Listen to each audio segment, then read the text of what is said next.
Yun o. Good morning, sir. Ang pangalan mo, sir? Daniel Villanueva. Si Daniel Villanueva. Ano? Ikaw ba yung matagal na nag-drive? Plus 1 year na rin. 1 year na. Anong mga sakyan minamanaya mo, sir? L3, yung mga kotse. Okay. Marami-rami na rin experience. Ano? Manual na motor. Automatic. Okay. So, ba't wala ka pang lisensya? Nagdadrive ka na? Ano lang. Nalimutan lang. Nag-aaral. Good. That's good. No? So, ito na yung time para maging matawag talagang isang driver, ano? Yung may lisensya, ano? So, ngayon, titingnan natin kung saan yung knowledge mo pagdating sa driving. Kasi sabi mo sa akin, magaling ka na mag-drive. So, titingnan ko muna yung galaw mo, ano? Kung okay naman, adi, hindi ko na kailangan pang baguhin yan kasi magaling na. Pero pag yung medyo kailangan dagdagan yung ano, so bigyan kita ng idea, no? So, dagdag lang naman yun para lalong gumanda yung pagmumala mo sa sakyan sa kalsada at maging safe tayo para sa no. Okay, so ready ka na ba? So start natin muna, syempre ay ito, patay mo natin ito. Itong aircon, patay mo na makina. Tatry ko muna kung paano mo siya start. Tanggalin mo susi. Okay, so start nga natin. Try ko nga kung paano ako mag-start ng sakyan. Ito pa ba yung tinatapos? Yes.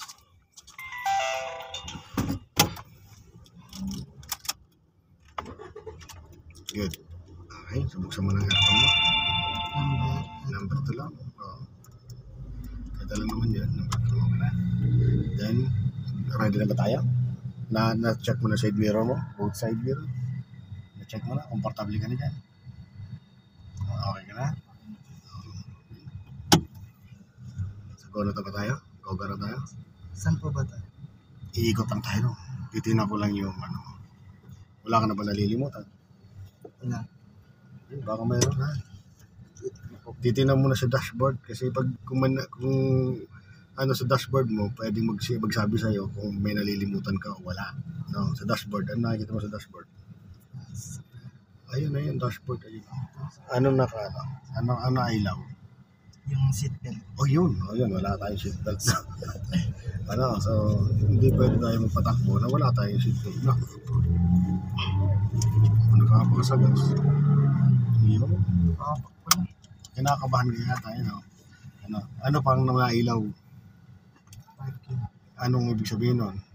Ayun. Ano? Naka-stop. Ano yan? Anong ibig sabihin ng indicator na yan? Bakit nailaw? Di ba nagdadrive ko ng mga kotse? Meron yan sa kotse.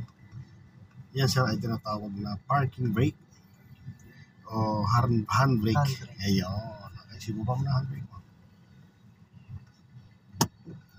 Kinakabahan ka lang siguro, no? Huwag kang kabahan. Relax ka lang, ano? Okay? So, ready tayo? Go tayo. Titignan ko yung mga, ano mo ha, yung obserbahan ko yung mga galaw mo ha, yung kung paano ginagawa ng tama. Okay.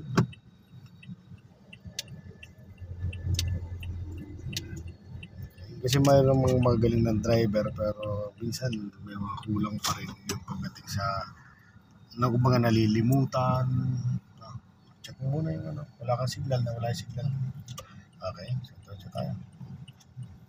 Ano, di makita? Over the shoulder, tama yan. Para sigurado. Maraming sakyan, no? Okay, timing ka lang dyan. Wala na ba? Good. Yan, dito tayo. Oh, may sakyan sa ulo. Yan, lakas pa rin. Ayan. So, pag bago ka sa isang sakyan, kailangan ang apak ng brake, smooth lang muna. Ano? Smooth lang muna, then palubog. Ano? Natural lang yun kasi bago mo lang nahawakan yung sakyan. Natural lang yan. Okay, so, nakita mo, okay naman yung galaw ng sakyan. Oh, yan. Ganda nga ng galaw. Ano? Yan. Diretso lang na. Obserba ko kung sa pag-change ng lane, titignan ko kung okay ka na rin. Okay, mag-change ka ng lane. Tignan mo na. Okay, tama. Diretso na tayo. Go. Change ka ng gear. Good. Tama. Okay yung ano, okay yung pasok ng gear, okay yung release ng gear. Tama ang timing. Okay siya. Very good yan. Megas yan. Baby yan. Megas yan. Okay. Walang tayo.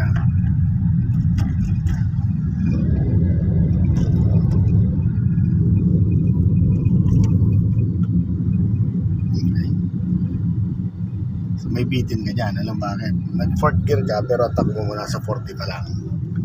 So, may bitin na. Pang 3rd gear yan, no? Pang 3rd gear lang yan. Hanggat di pa na kakalagpas ng 60, kaya pa ng 3rd gear yun. Mahay niya pa rin yan, no? Kaya kung mapapansin mo, nung nirelease mo yung clutch mo, pag apak mo ng gas, medyo bitin. Kasi hindi niya gear yun eh. Kasi ang gear kasi, kung anong bilis mo, dapat yun ang gear mo. Kung anong gear mo, dapat yun din ang bilis mo.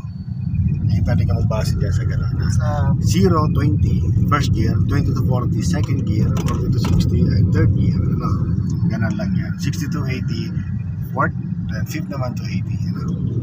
Gano'n yung shifting pattern na mga manual transmission. Kalimitan, nasa, pero pag maliit yung, ano, kagaya ng Mirage, yung almost 20, pag nag-30, third gear agad, mayroon mga ganun na, ano. Pero kalimitan sa mga sakyan medyo mataas sa 1.3, ayan ang shifting pattern na the best. Okay, yung observation ko sa'yo, okay ka lang.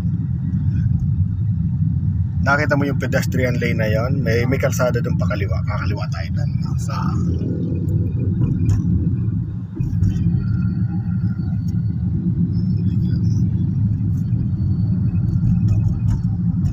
ang pag-signal ng ating ano, mga ilang metro. 300 meters. Hindi, 30 meters lang. Dito, signal ka ng kaliwa. 30 meters lang.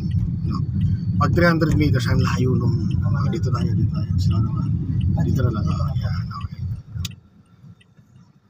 First gear. Okay. Good.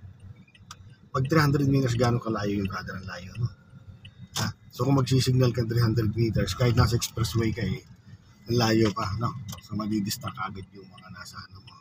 Tingin sa kaliwa, wala. Sa kanan, gapang ka lang. Kaya lang mabilis to. Mabilis yan, no? Okay, pagkalagpas siya, ayan, pinagbibigyan ka niya.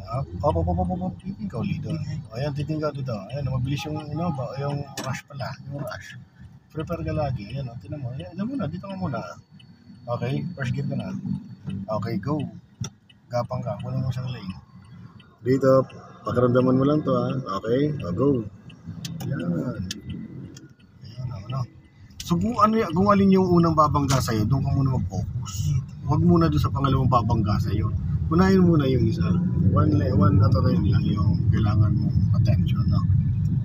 Kasi minsan, nandito ka nakapokus sa wala to, ito, hindi yung pinantayan, babangga na sa'yo yun. Dapat yun muna, siya muna. Pasukin muna yung area na yun, pag napasok mo na, save ka na, dito kabilaan naman. No? Ngayon lang yung kailangan mong improve, no? Sa ano mo, para save ka. So pagdating naman sa straight, okay naman. Okay naman yung galaw na sakyan.